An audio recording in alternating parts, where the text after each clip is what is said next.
Imagine you are riding in the back of an Uber on the way to the airport. You glance down at your phone and see that your flight begins boarding in 43 minutes. Not ideal, but manageable.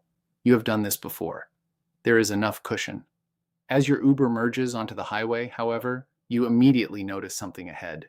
Stretching into the distance is a sea of red brake lights. 6 lanes of traffic have slowed to a crawl. Your driver taps the brakes, then taps them again, then comes to a complete stop. Instinctively, you lean forward in your seat and look through the windshield, as if somehow seeing farther down the road might change the situation.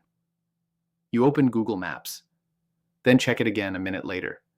The estimated time of arrival begins creeping later and later. Almost immediately, your mind starts running scenarios. Will I miss my flight? How long is this going to last? Should I have left earlier? What if I miss the meeting I'm traveling to attend? Nothing has actually happened yet. You haven't missed the flight. You haven't missed the meeting. In fact, there is a good chance everything will work out just fine.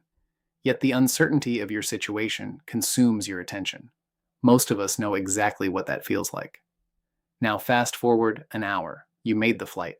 You have a window seat in first class. The plane has taken off. As it climbs into the sky, you settle into your seat and look out the window. The airport begins to shrink below you. Neighborhoods become grids. Highways become thin ribbons cutting through the landscape. And there it is, the same traffic jam on the same highway. The collection of cars that had your full attention only an hour before. But from 10,000 feet, something changes. What felt threatening from the ground now appears almost beautiful from above. You can see patterns that were invisible when you were sitting in the middle of it. You can see how the traffic fits into the larger system. Your attention shifts from your immediate circumstances to a broader understanding of what is happening around you. The traffic itself has not changed. Only your perspective has. That distinction matters because perspective may be one of the most important leadership capabilities of the AI era. But before we go any further, let me take a minute to introduce myself if you are new here. My name is Chris Schmelzer, and I serve leaders who recognize the need and understand that the old models of leading and working are no longer keeping up with the pace of change. Every week, I track the subtle signals that a massive reset is coming for what we refer to as white-collar work, and share thoughts on how to lead yourself and your organization through the age of accelerating change. If you find any value in this video, like it, share your comments below, and subscribe. This week, Pope Leo XIV published a nearly 40,000-word encyclical titled Magnifica Humanitas, which translates to The Grandeur of Humanity. The fact that the Pope wrote about AI probably wasn't on anyone's 2026 bingo card. Most people will never read the Pope's new 40,000-word encyclical on artificial intelligence. That is probably fine. For perspective, George Orwell's Animal Farm is approximately 30,000 words long. The Pope's reflection on AI is longer than one of the most widely read political allegories ever written. And perhaps even more interesting, Pope Leo XIV has only occupied his role as Pope for a little over a year. Anyone who has ever written anything substantial knows what an undertaking of 40,000 words represents. The research, the reflection, the drafting, the editing. Documents of this magnitude are not produced casually, which is why what interests me is not necessarily what the Pope wrote. What interests me is that he felt compelled to write it at all. The Catholic Church is one of the oldest continuously operating institutions in human history. It has survived empires, plagues, wars, industrialization, globalization, and the rise and fall of political systems. It thinks in terms of centuries, not quarters. It tends to move slowly, extremely slowly, which means when it chooses to dedicate one of its most significant forms of teaching to a topic, it usually believes something foundational is changing underneath civilization itself. And that is what makes this document such an important signal. Contrary to the mainstream narrative this week, the leader of one of the oldest institutions in human history did not write a 40,000-word reflection warning about artificial intelligence. He wrote a 40,000-word reflection on humanity. That distinction matters. For most of the conversation surrounding AI, the focus has been on the technology itself. What can it do? How fast is it improving? Which jobs will it replace? Which companies will win? Reading the document, it seems to me that the Pope appears to be asking a different question. What kind of human beings are we becoming under these new conditions? It is not the first time the Church has asked that question. In 1891, Pope Leo XIII published Rerum Novarum. Translated from Latin, it means of new things. The new things of that era were factories, industrialization, mechanization, urbanization, labor, and the massive social disruption created by the Industrial Revolution. The Church recognized that industrialization was not simply changing work, it was changing identity, family structures, communities, power, meaning, and the psychological experience of everyday life. 135 years later, another pope is writing about another set of new things. Not steam engines and factories, but artificial intelligence. Not the transformation of physical labor, but the transformation of cognitive labor. The parallel is difficult to ignore. In many ways, Magnifica Humanitas is asking the same question that Rerum Novarum asked in 1891. What kind of human beings are we becoming under these new conditions? As I worked my way through the document, I found one observation particularly compelling. It wasn't a warning about AI. It wasn't the risks that the future holds. It wasn't a prediction about the future. It was a subtle but yet profound observation about people. The Pope suggests that humanity is increasingly falling into three groups: those vying for the technology, those reflecting on the technology, and those watching, waiting, and hoping for the best. The majority of us falling in this third camp. Of all the ideas in the document, I found that one the hardest to stop thinking about. Because if you look around your organization right now, you can probably identify all three groups. The people vying for the technology experience AI differently than everyone else. It is a handful of people in your organization. They are building with it, experimenting with it, creating with it. For them, AI often feels like possibility. Every new model release is an opportunity. Every new capability opens another door. The people reflecting on the technology experience it differently. This group is fewer than a handful. They are trying to understand the second and third order effects. They are asking questions about ethics, governance, meaning, trust, education, labor, and culture. For them, AI feels less like a product and more like a societal force. But it is the third group that I cannot stop thinking about. The majority of people in organizations, across all levels, the observers, the people watching, waiting, and hoping for the best. Because unlike the first two groups, they are neither shaping the technology nor actively making sense of it. They are simply experiencing its consequences. Imagine the simple example of two employees sitting in the same meeting. One is experimenting with AI every day. The other has never opened ChatGPT.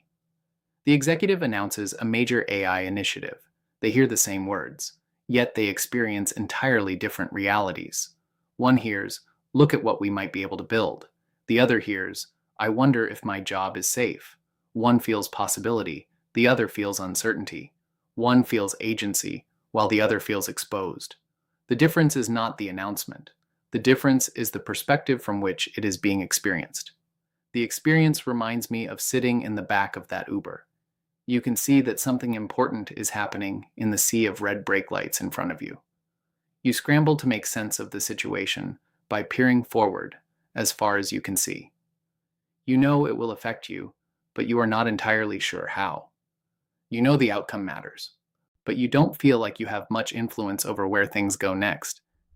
That is where anxiety begins to grow. It is where resistance begins to show up, because you feel like you have no control over the situation at hand. That is where people start interpreting change as something happening to them rather than something they can help shape. And that distinction matters, because every transformation effort eventually becomes a question of perspective. Most organizations assume their biggest AI challenge is technological. How do we document processes? What tools should we buy? How do we think about governance? What policies do we need? Those questions matter, but they are not where most transformations succeed or fail. The deeper challenge is helping people find their place in the future that is rapidly emerging around them, helping them move from passive observers to active participants, helping them see that they still have agency, that they still have influence, that they still have a role to play in shaping what comes next. But before leaders can help others find that perspective, they must first find it themselves. This is where I believe many transformation efforts are quietly struggling. Leaders are not standing outside the uncertainty.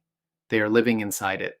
They are reading the same headlines, watching the same demonstrations, hearing the same predictions, feeling the same questions about what AI might mean for their organizations, their careers, and their own future relevance. In other words, leaders are often sitting in the back of the Uber too. The first task of leadership is not helping others regulate. It is learning how to regulate yourself. Because when leaders are able to calm themselves enough to regain perspective, something important happens. They reconnect with their own sense of agency. They stop experiencing change solely as something happening to them and begin engaging it as something they can help shape. That shift matters because when uncertainty is experienced as a threat, the nervous system narrows attention around risk. People become more protective, more defensive, more controlling, more reactive. Ironically, these are often the exact behaviors that inhibit successful transformation. So, what does regulation actually look like?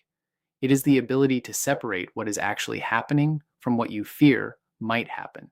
It is the ability to remain curious when your instincts are telling you to become protective. It is the ability to create enough space between stimulus and response that you can choose how you want to engage the situation in front of you.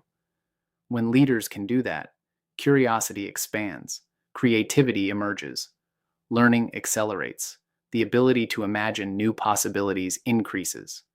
And because emotional states are contagious, that perspective rarely remains isolated to the leader. Teams feel it, and ultimately, the organization's culture experiences it. Just as anxiety spreads through systems, so does regulation. This is why I continue to believe that the age of AI is not simply a technology challenge. It is a human challenge. More specifically, it is a nervous system challenge. Because underneath the conversations about models, agents, governance, and adoption is a more fundamental question. Can people maintain enough agency to participate in shaping what comes next? The Pope's three group suggests that many people cannot. Those vying for the technology have agency. Those reflecting on the technology have agency. But the majority, the people watching, waiting, and hoping for the best, often feel like passengers. Passengers in the back seat of an Uber, staring at a sea of red brake lights, wondering what happens next. The leadership challenge of the AI era may be helping more people move out of that third group, helping them find their place in the future that is emerging around them, helping them move from passive observers to active participants, helping them recognize that uncertainty and helplessness are not the same thing. The debate about whether AI will reshape society is over. If the Pope is writing 40,000-word encyclicals about it, the signal should resonate loud and clear. The more important question is whether we choose to experience that future as passengers or participants, because the future will belong to those who can maintain enough perspective to see possibility, enough regulation to stay grounded, and enough agency to help shape what comes next. The traffic jam never disappeared. Only the perspective from which it was viewed did. If you want to explore how to lead yourself and your organization through the age of accelerating change, my new book, The Missing Link, offers a new lens. It shows why most change efforts stall and how human capacity, not just strategy, determines success. Once you see it, you'll lead change very differently. You can access it for free right now. Link is below the video.